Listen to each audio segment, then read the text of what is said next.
In this video, let's take a quick look at the new Ossiarch Bonereapers that have been announced at the New Year's preview. First up, Nagash has been busy shaping the bones in order to create the Liege Cavalos on War Chariot. This kit builds two models. The first one is the Liege Cavalos himself on the War Chariot, and the second is the Cavalos War Chariot. These are drawn by Ossiarch Steed Constructs, and when you look at them you can see that they are built almost in exactly the same way as the Ossiarch Bonereapers themselves. This gives quite a nice link between the two, having been forged in the same manner to create the most powerful beasts possible. I have to say, when it comes to the paint job on them, I prefer the painting on the Liege Cavalos rather than the standard war chariot. I've never been a huge fan of the chariots in Age of Sigmar, and this is a bit of a copy and paste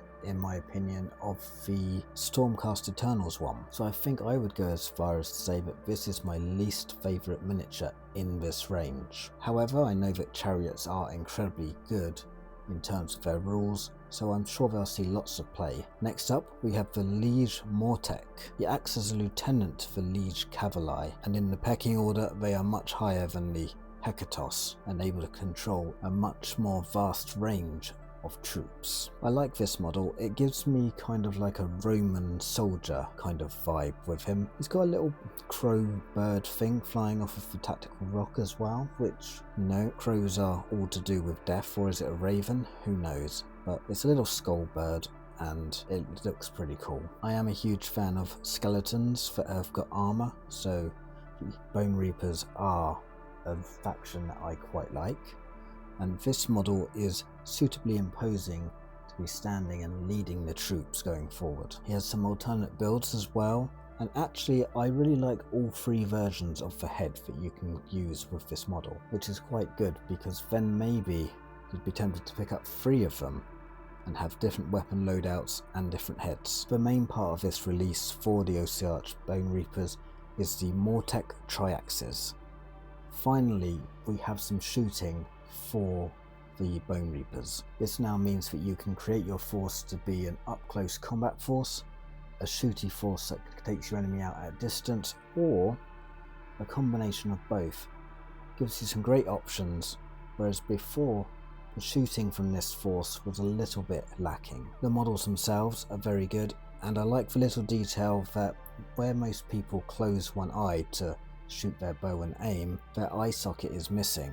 It is covered over by bone already, giving them only one eye, which means they are always ready to fight. You also get these little familiars that look like magical flames coming up out of a walking bowl, very kind of Discworld-esque if you ask me, and these act as tokens as well. So if your entire force shoots at another unit, you put one of these tokens on them, and it means they can't regenerate health or units. I think for many this will be the main exciting release that has come out for the Ossiarch Bonereapers. And lastly, if you want to be a bit stealthy, a bit sneaky, you've got the Mortis Reapers. These guys are assassins and they look very cool. I especially like the guy with the hood pulled up over his face, but once again what we're doing here is adding variety and options to the army in the way that you play. There is of course the battle tome, and with everything shown off at the January preview,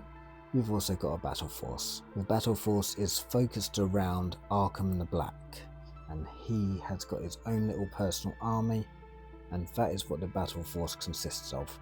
And it would make a great starting point for any Ossiarch Bonereaper force, or you can have it as an addition and just be his kind of personal phalanx. We've got the Cavalos Vanguard as well as a spearhead, and a Regiment of Renown, which are the Heralds of the Bone Tithe. This for me is probably the least exciting of the releases, but I can see that some people may be interested in it. And that's a quick look at the releases for the Ossiarch Bonereapers. I really like them. I really like the faction itself. I think it's really cool, and these new additions allow you to play in different ways to what you could before. So for me, it's a 10 out of 10 for what it offers. As I've said, the War Chariot though is not something that I would be interested in I just don't like chariots and I don't know why, but let me know what you think. Is this a good release for the Ossiarch Bonereapers? Are you glad to see these new additions, or do you like them to keep that old flavour they had before?